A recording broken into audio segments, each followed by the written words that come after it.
J'accuse Macron,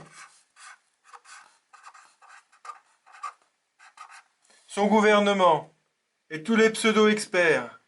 Et je demande qu'ils soient jugés par les Français pour les conséquences de leurs actes. L'Europe, avec des pays qui sont plus dedans, c'est quelque chose d'extraordinaire.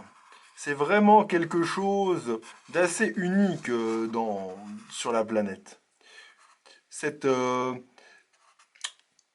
ensemble de pays qui décident de se concerter pour réaliser beaucoup d'actions ensemble, très pertinentes, qui décident de se coordonner, d'avoir les mêmes politiques. Ce qui fait que c'est qu'une sorte de château de cartes. Ils ont tous des cas de virus qui augmentent en ayant suivi les mêmes recommandations.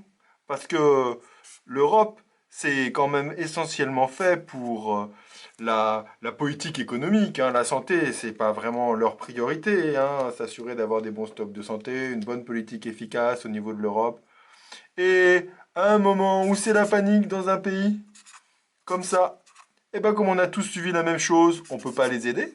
En plus, comme on a laissé faire le libéralisme au niveau des virus, ces portes ouvertes aux virus, qui certes ne connaissent pas de frontières, mais connaissent bien les gens qui passent les frontières. Donc certes, on ne peut pas arrêter un nuage, mais des personnes qui passent les frontières, on peut les limiter. Et la solidarité européenne aurait pu s'exercer si certains pays avaient fait preuve d'autonomie, de vision, avaient accordé plus de moyens à leurs hôpitaux. Il aurait pu y avoir une chaîne de solidarité et non pas une réaction en chaîne comme on l'a actuellement avec des risques d'effondrement généralisé de tous les pays européens.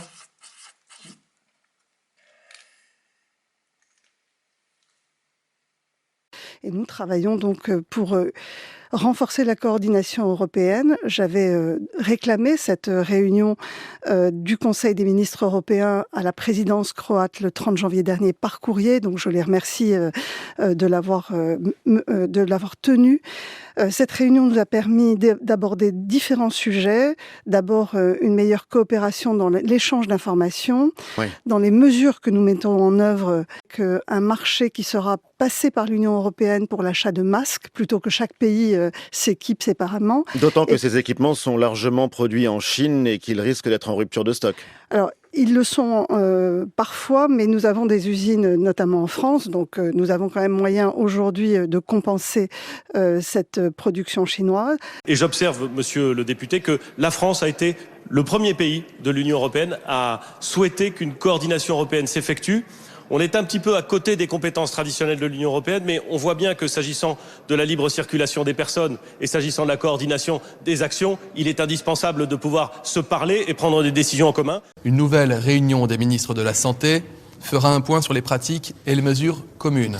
Je suis en lien permanent, pluricotidien, avec mes homologues ministres de la Santé de l'Allemagne, de la Suisse, de l'Italie et de plusieurs pays frontaliers.